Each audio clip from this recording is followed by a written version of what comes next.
शांति। आज 11/3/2022 के साकार मधुर महावाक्य हैं। मीठे बच्चे, यह तुम्हारा अंतिम जन्म है, इसलिए विकारों का संन्यास करो। इस अंतिम जन्म में रावण की जंजीरों से अपने को छुड़ाओ। प्रश्न है आज का कि बाप का सहारा किन बच्चों को मिलता है? बाप किन बच्चों में सदा राजी रहता है?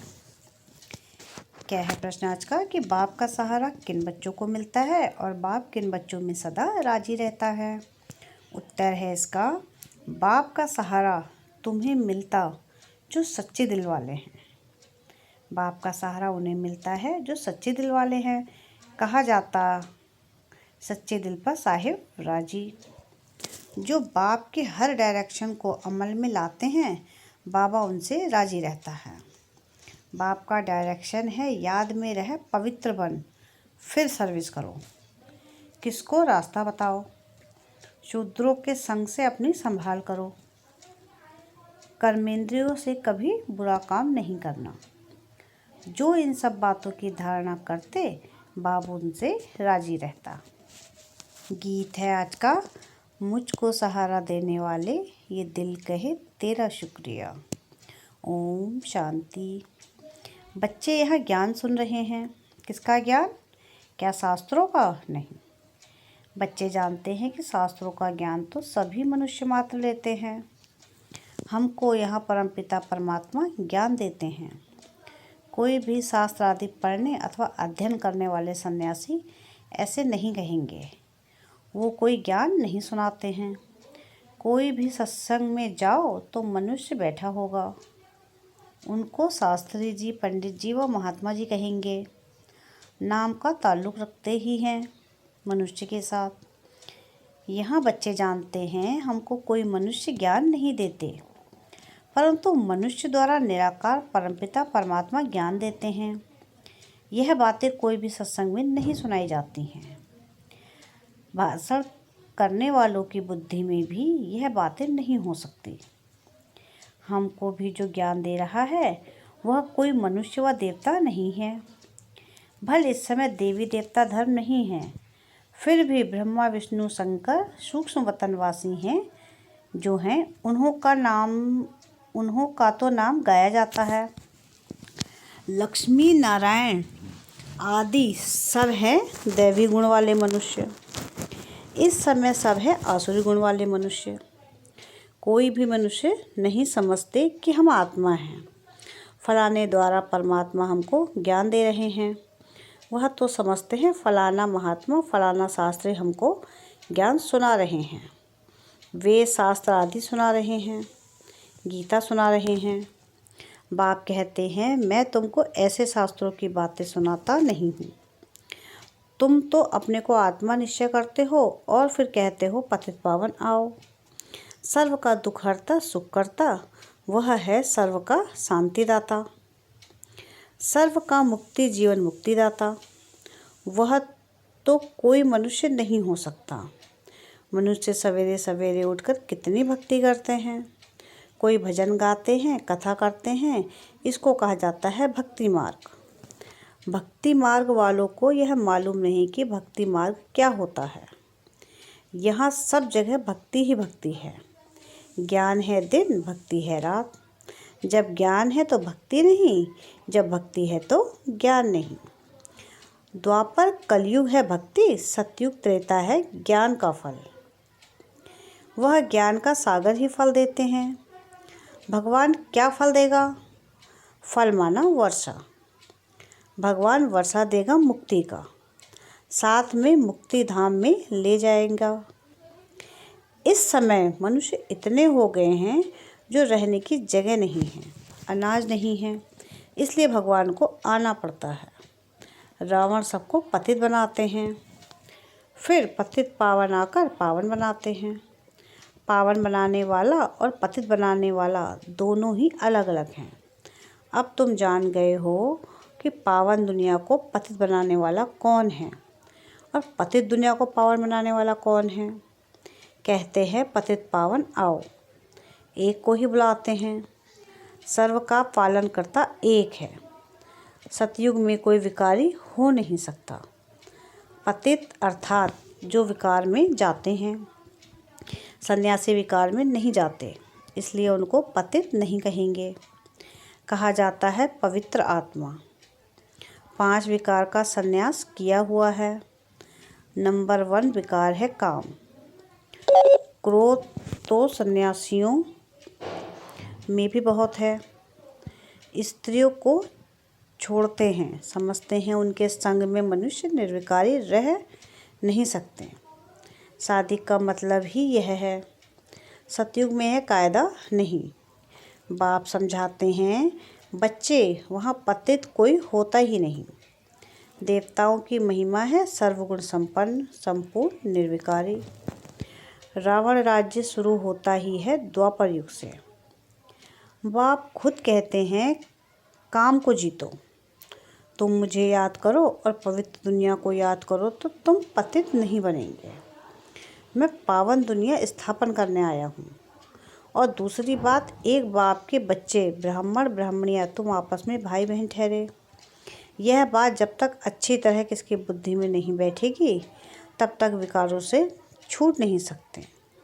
जब तक ब्रह्मा की संतान ना बने तब तक पावन बनना बड़ा मुश्किल है, मदद नहीं मिलेगी। अच्छा, ब्रह्मा की बात छोड़ो, तुम कहते हो हम भगवान के बच्चे हैं। साकार में कहते हो इस हिसाब से भाई बहन हो गए, फिर विकार में जा ना सके। यह तो सब कहेंगे हम ईश्वर की संतान हैं। और बाप कहते हैं बच्चे मैं आ गया हूँ। अब जो मेरे आकर बनते हैं वह आपस में भाई बहन हो गए। ब्रह्मा द्वारा भाई बहन की रचना होती है तो फिर विकार में जा ना सके। बाप कहते हैं यह तुम्हारा अंतिम जन्म है। एक जन्म के लिए तो इस विकार का त्याग करो। सन्यासी लोग छोड़ते हैं जंगल में जाने के लिए, तुम छोड़ते हो पवित्र दुनिया में जाने के लिए। सन्यासियों को कोई टेम्पटेशन नहीं है। गृहस्थी लोग उनको बहुत मान देते हैं, परंतु वह कोई मंदिरों में पूजने लायक नहीं बनते। मंदिर में पूजनीय लायक हैं देवताएं, क्योंकि उन्होंने आत्मा और शरीर दोनों पवित्र हैं। यहाँ हमको पवित्र शरीर मिल न सके। यह तो तमो प्रधान पतित शरीर है। 5 तत्व भी पतित हैं। वहाँ आत्मा भी पवित्र रहती है तो 5 तत्व भी सतो प्रधान पवित्र रहते हैं। अभी आत्मा भी तमो प्रधान तो तत्व भी तमो प्रधान हैं। इसलिए बाढ़, तूफान आदि कितने होते रहते हैं। किसको दुख देना यह तमोगुण है। सतयुग में तत्व भी किसको दुख नहीं देते। इस समय मनुष्य की बुद्धि भी तमो प्रधान है। सतो रजो तमो में भी जरूर आना है, नहीं तो पुरानी दुनिया कैसे हो जो फिर नई बनाने वाला आए। अब बाप कहते हैं बच्चे पावन बनो। यह अंतिम जन्म रावण की जंजीरों से अपने को छुड़ाओ। आसुरी मत पर आधा कल्प तुम पतित रहे हो। यह बहुत बुरी आदत है। सबसे बड़ा दुश्मन है काम। छोटेपन में भी विकार में चले जाते हैं, क्योंकि संग ऐसा मिलता है, समय ही ऐसा है, पतित जरूर बनना है। संन्यास धर्म का भी पाठ है। सृष्टि को जल मरने से कुछ बचाते हैं। अब ड्रामा को भी तुम बच्चे ही जानते हो। भल कहते हैं क्रिश्चियन धर्म को इतने वर्ष हुए, परंतु यह नहीं जानते कि क्रिश्चियन धर्म फिर खत्म कब होगा। कहते हैं कलयुग को अभी 40,000 वर्ष चलना है, तो क्रिश्चियन आदि सब धर्म 40,000 वर्ष तक वृद्धि को पाते रहेंगे। अब 5,000 वर्ष में ही जगह पूरी नहीं हो रही है तो 40,000 वर्ष में पता नहीं क्या हो जाए। शास्त्रों में तो बहुत गपोड़े लगा दिए हैं। इसलिए कोई विरला ही इन बातों को समझ कदम कदम श्रीमत पर चलते हैं। श्रीमत पर चलना कितना डिफ़िकल्ट है। लक्ष्मी नारायण जिन्हों को सारी दुनिया पूजती है वह अब तुम बन रहे हो। यह तुम ही जानते हो, सो भी नंबरवार। अब बाप याद करते हैं मुझे याद करो और घर को याद करो। घर तो जल्दी याद आता है। घर तो जल्दी याद आता है ना। मनुष्य 8-10 वर्ष की मुसाफिरी कर घर लौटते हैं तो खुशी होती है कि अब हम अपने वर्क प्लेस में जा रहे हैं। अब वह मुसाफिरी होती है थोड़े समय की, इसलिए घर को भूलते नहीं हैं। यहाँ तो 5000 वर्ष हो गए हैं, इसलिए घर को तो बिल्कुल ही भूल गए हैं। अब बाप ने आकर बतलाया है कि बच्चे, यह पुरानी दुनिया है, इनको तो आग लगनी है, कोई भी बचेगा नहीं, सबको मरना है। इसलिए इस सड़ी हुई दुनिया और सड़े हुए शरीर से प्यार मत रखो। शरीर बदलते बदलते 5000 वर्ष हुए हैं, 84 बार शरीर चेंज करते आए हैं। अब बाप कहते हैं तुम्हारे 84 जन्म पूरे हुए, तब तो मैं आया हूँ। तुम्हारा पार्ट पूरा हुआ तो सबका पूरा हुआ। इस नॉलेज को धारण करना है। सारी नॉलेज बुद्धि में है। बाप द्वारा नॉलेजफुल बनते हैं। बाप द्वारा नॉलेजफुल बनने से फिर सारे विश्व का मालिक बन जाते हो और विश्व भी नहीं बन जाती है। भक्ति मार्ग में जो भी कर्मकांड की वस्तुएं हैं, सबको खत्म करना है। फिर कोई भी हे प्रभु कहने वाला नहीं रहेगा। हाय राम, हे प्रभु, यह अक्षर दुख में ही निकलते हैं, सतयुग में नहीं निकलेंगे, क्योंकि वहाँ दुख की बात नहीं। तो ऐसा बाप जिसको याद किया जाता है, उनकी मत पर क्यों नहीं चलना चाहिए? ईश्वरी मत से सदा सुखी बन जाएंगे। यह समझते भी श्रीमत पर ना चले तो उनको महामूर्ख कहा जाता है। ईश्वरीय मत और आसुरी मत दोनों में रात दिन का फर्क हो जाता है। अब जज करना है कि हम किस तरफ जाएं। माया की तरफ तो दुख ही दुख है, ईश्वर की तरफ 21 जन्म का सुख है। अब किसकी मत पर चलें? बाप कहते हैं श्रीमत पर चलने चाहो तो चलो। पहली बात है कि काम पर जीत पहनो। उनसे भी पहली बात है कि मुझे याद करो। यह पुराना शरीर तो छोड़ना ही है, अब वापस जाना है।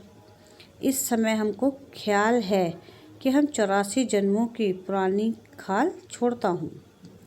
वहाँ सतयुग में समझते हैं यह बूढ़ा शरीर छोड़ फिर बचपन में आएंगे।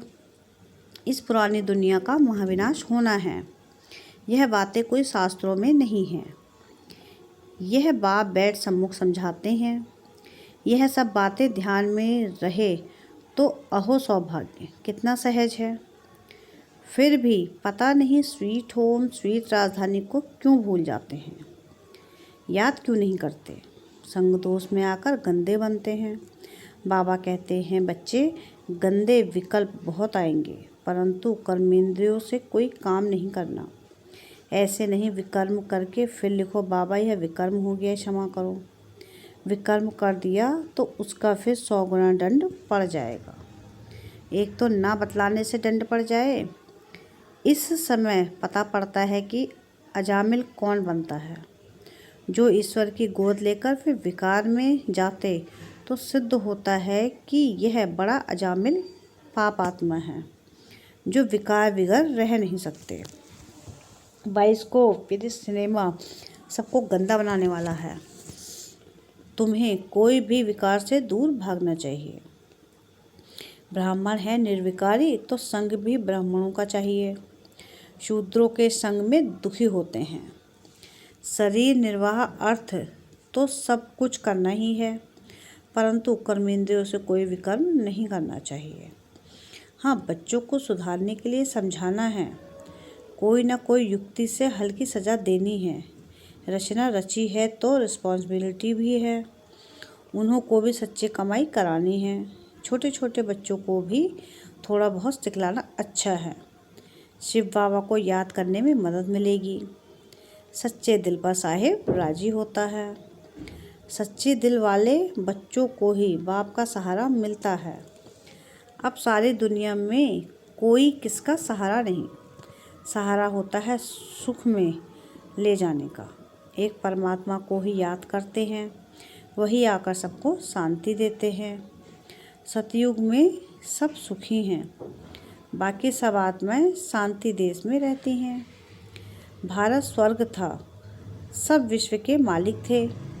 अशांति मारामारी कुछ नहीं था।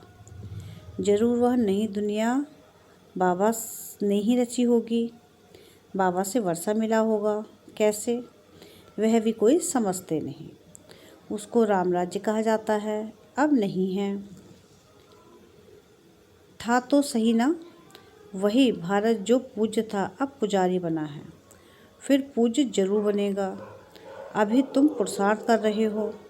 शिव भगवानुवाद श्री कृष्ण की आत्मा अंतिम जन्म में सुन रही है, फिर कृष्ण बनने वाली है। सवेरे उठकर बाबा को याद करना है, वह टाइम बहुत अच्छा है। वाइब्रेशन भी शुद्ध रहता है।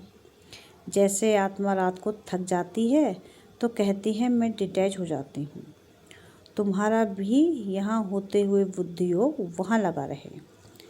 अमृत वेले उठकर याद करने से दिन में भी याद आएगी। यह कमाई है, जितना याद करेंगे उतना विक्रमाजीत बनेंगे। धारणा होगी, जो पवित्र बनते हैं, याद में रहते हैं, वही सर्विस कर सकेंगे।